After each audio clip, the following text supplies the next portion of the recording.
Eh bien salut la famille, j'espère que vous allez bien et aujourd'hui j'ai tout simplement décidé de vous proposer une courte et simple vidéo afin de répondre à la question suivante. Que penses-tu de YouTube? Alors avant de répondre à cette question, pour la petite histoire, il faut savoir que je suis consommateur, spectateur du contenu proposé sur YouTube depuis environ 2006-2007. Je me servais de cette plateforme tout simplement pour regarder des clips et écouter de la musique gratuitement. C'est à partir ensuite de 2009 et surtout 2010 que j'ai commencé à visionner des vidéos YouTube concentrées sur le jeu vidéo. J'étais absolument passionné par les jeux vidéo à l'époque, plus je pense que je ne le suis aujourd'hui. Et c'est en 2011 que j'ai décidé moi-même de me lancer dans l'aventure YouTube et proposer du contenu vidéo autour du jeu vidéo. Alors à l'époque, ça allait pas bien loin, ça restait du simple commentary sur Call of Duty et quelques jeux indépendants, mais je prenais vraiment un plaisir fou à partager à ma petite communauté de l'époque et bien tout simplement mon kiff. J'avais réussi tout seul à l'époque, avec ma chaîne Epic Jojo, à monter à environ 12 ou 13 000 abonnés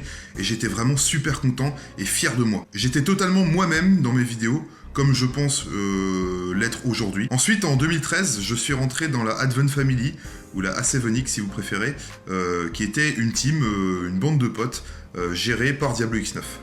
Vite. Bon, vas-y, on reste ici, on fait... Attends, il doit y avoir une pièce pour la... C'est excellent, hein. Il y a 2 pièces carrément ici, je crois.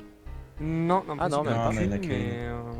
Attends, mais il y a un truc à Normalement, Mais il y au avait pire, la au boîte pire, qui était ça- ici, là. Ah ça y est, moi je l'ai, la card. Regardez à côté de mon... Attends, laisse-la moi.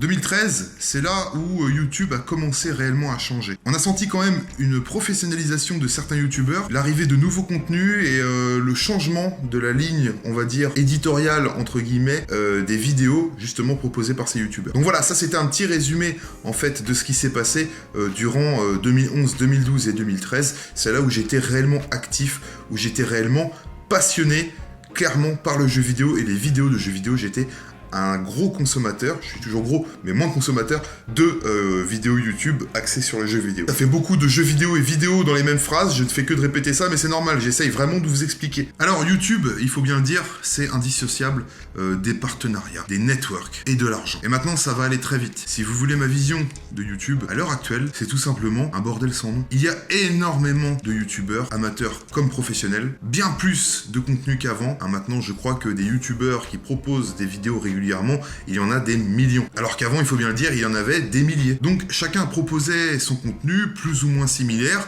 mais gardait quand même une part d'originalité et de personnalité. Ce n'était pas réellement la course à l'armement, ce n'était pas vraiment la course aux vues, c'était peut-être la course aux abonnés, certes, mais il y avait toujours cet esprit passionnel et beaucoup moins axé sur l'argent. Maintenant, quand je regarde ce qui se fait autour du jeu vidéo sur YouTube, et je parlais notamment de la communauté francophone, eh bien c'est tout simplement des vidéos courtes, d'environ 5 minutes, avec des coupures toutes les 3 ou 4 secondes comme je fais pour cette vidéo. On appelle ça des jump cuts, hein, je sais, dans le jargon professionnel, voyez-vous. Avec un gars qui va se filmer à la caméra, faire le clown et montrer des réactions complètement abusées. Et c'est là où je veux en venir en fait. C'est que sur un jeu bateau, le gars essaye de faire rire, il va réellement s'inventer une personnalité, jouer un jeu d'acteur. Et c'est ça que je reproche aux youtubeurs qui font des millions de vues aujourd'hui. C'est proposer ce que le public veut et non pas ce que eux veulent faire. Je ne cite personne, clairement, parce qu'il y en a beaucoup à l'heure actuelle. Et ça, je l'ai constaté quand on regarde de très anciennes vidéos, où ils étaient certes moins à l'aise, mais avec une personnalité totalement différente,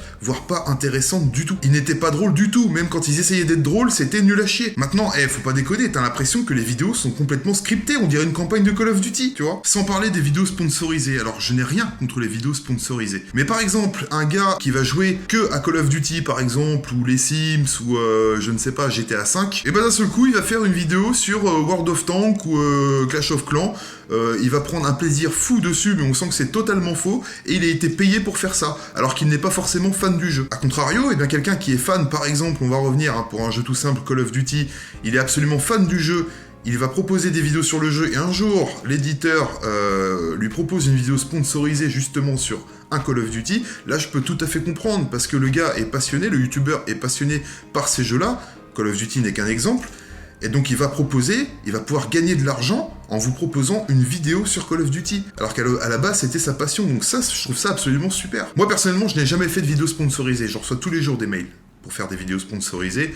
Je suis rémunéré, je sais plus ce que c'est, ça doit être 20 € les 1000 vues ou 50 $ les 1000 vues, je sais plus exactement. Mais ça m'empêche pas d'avoir fait l'erreur, par exemple à l'époque, de vous proposer une vidéo, je crois que c'était en 2011 ou 2012, sur Medal of Honor ainsi que Need for Speed, qui étaient deux très mauvais jeux, où j'avais été un petit peu arrangeant concernant les défauts de ces derniers. Parce qu'on avait été invité par Electronic Arts à l'époque, directement dans leurs locaux à Lyon, pour tester les jeux, on avait été très bien reçus, on avait bien sympathisé, on a vu des petits cadeaux, etc.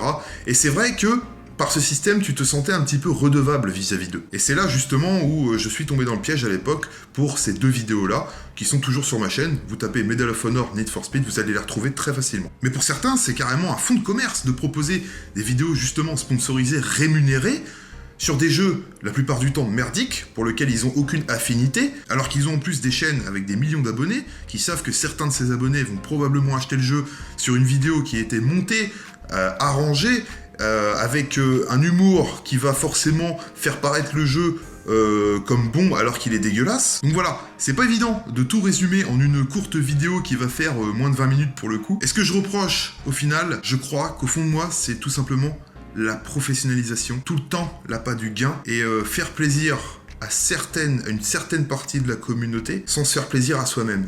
Donc la passion n'est plus là. C'est-à-dire que quelqu'un maintenant qui va arriver sur YouTube, la plupart du temps, ce ne sera pas pour vous proposer sa passion, mais pour proposer quelque chose qui marche sans qu'il ait forcément du plaisir à le produire. Vous pouvez regarder l'état de ma chaîne à l'heure actuelle. Je fais un let's play sur Skyrim, je fais quelques vidéos par-ci par-là, 10, 20 000 vues. Parfois, quand je pousse un coup de gueule, ça va taper 40, 50 000 vues.